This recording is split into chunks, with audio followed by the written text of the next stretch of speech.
Hello and welcome to this brief video on navigating the graduate job market. My name is Nicole and I'm one of the Careers Consultant team leaders here within the Queen Mary Careers and Enterprise Service.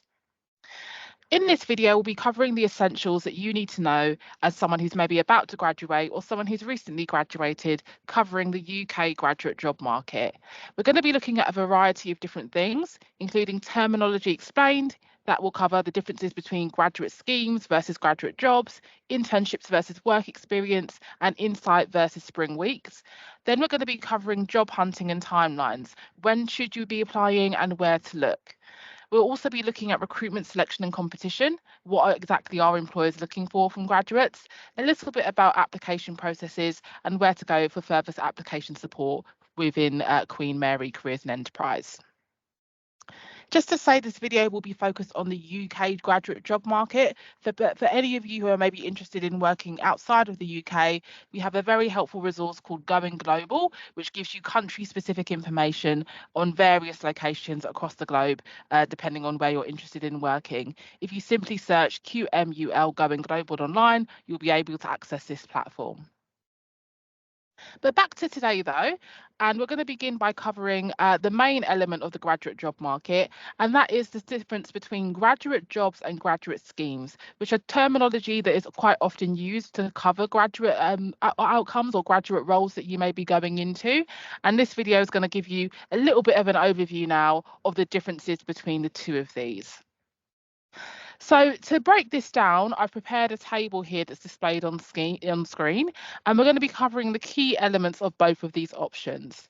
So in terms of graduate schemes, the main element that is the difference here is that they are typically fixed term programs. So they might average 1 year in length, 2 years or 3 years. I would say that 2 years is normally the most popular option. And during that 2 years, you might rotate around different parts of the organisation. So for example, you might spend 6 months in one area of the company, then 6 months in another area of the company, and then 1 year within another area of the organisation as well. Often, they might include professional qualifications. That may not be a master's level qualification, but it might be something that's needed for your industry. And this is very common, particularly within areas such as accountancy or HR, for instance. And they can be seen as a fast track to future leadership positions. So once you come to the end of a 2-year or a 3-year graduate program, you might then progressing to be onto maybe more senior or manager level roles. In terms of graduate jobs, well, the structure is very ad hoc. Normally, it's a full-time permanent position, which you need a degree in order to do, but it's often a permanent contract, or it could be a fixed-term contract. Usually, you are in that role for that kind of duration of time, so you're not necessarily rotating. You may be offered additional qualification or training, but again, that's not guaranteed.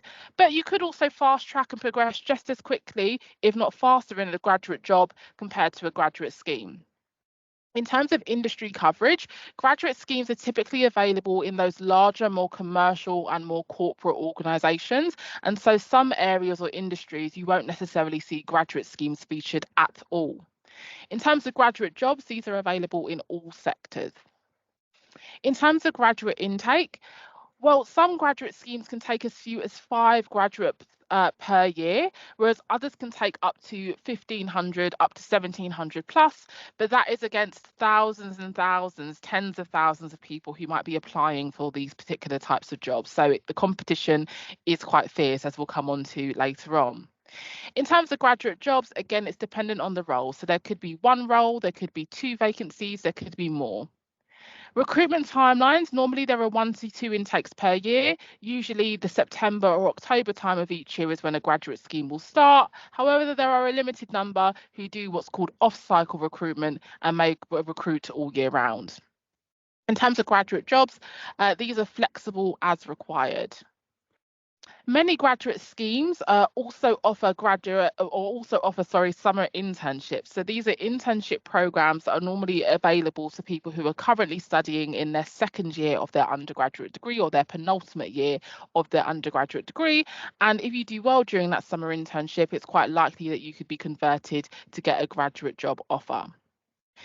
In terms of graduate jobs, some of the companies that offer graduate jobs also offer graduate internships. However, sometimes you have to source these yourselves and be a bit more proactive. In terms of the percentage of overall vacancies available, it's actually the minority. So that the smallest number of graduate jobs available actually come from graduate schemes, so around less than 20%, whereas the majority of people will start their career in a graduate job. And in terms of competition, both can be competitive. Obviously, graduate schemes maybe attract more competition because they are very lucrative, they're very popular, but graduate jobs can be just as competitive. So that's something to bear in mind as well. In terms of figuring out maybe what companies offer graduate schemes, I'm going to direct you to this key resource, which is the Times Top 100 Graduate Employers.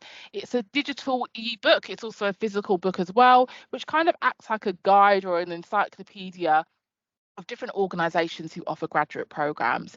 So this is an example of two companies, Amazon and L'Oreal, and I'm going to highlight these boxes here in yellow. These will give you the key information in terms of what departments they offer graduate schemes in, the number of vacancies available, the locations of these vacancies. Is it just London? Is it across the UK, or is it in certain cities? And also details on starting salaries and if they even offer any work experience programs as well. It is important to remember, though, that graduate schemes are not the only option, and it's a good way of visualizing this in terms of the two visuals displayed on screen. So if you view this through your pie chart, the graduate schemes are kind of the dark blue. They're a tiny piece of the pie, and so graduate jobs make up the majority of vacancies that are out there.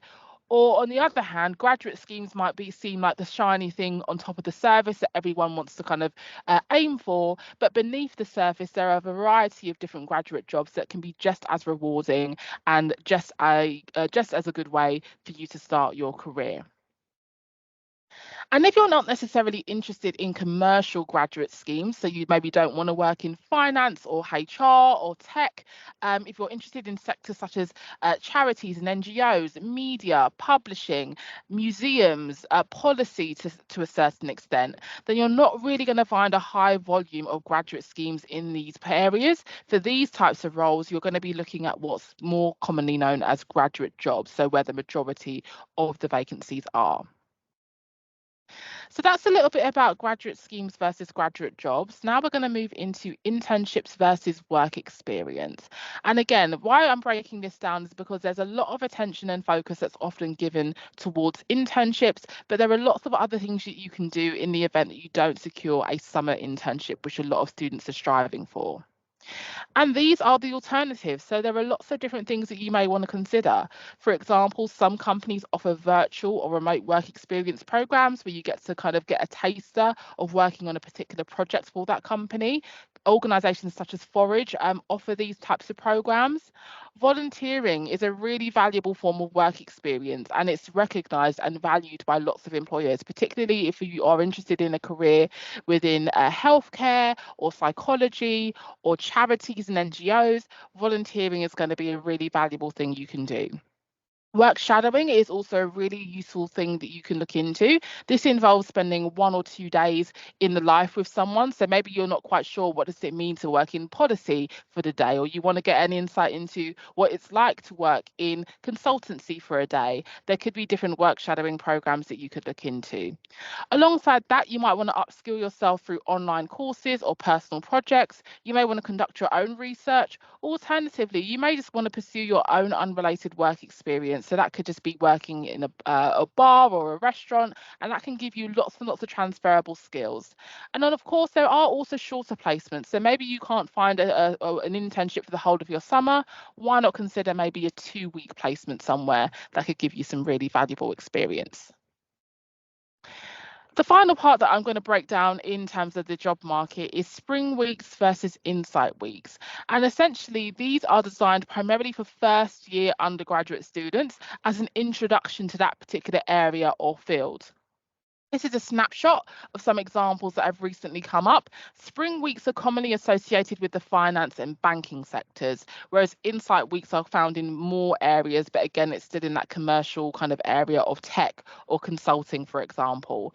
So as you can see, there are some here that are maybe targeted at first year students, but there is also a really big push around diversity within these companies. So organizations such as EY will have a Women in Technology or Students of Black Heritage Insight events. So definitely keep an eye out for those if you fall into any of those categories. In terms of how to find these jobs, well, there are a variety of different ways you can do this. Firstly, check out QM Careers Jobs Board. We are adding vacancies daily, and these are a mixture of insight events, internships, work experiences, and graduate jobs. There are student job boards that you can access as well. There are also graduate job boards such as LinkedIn, or general job boards, I should say, such as LinkedIn and Indeed, but you do have to be quite specific with the terms that you're entering on there.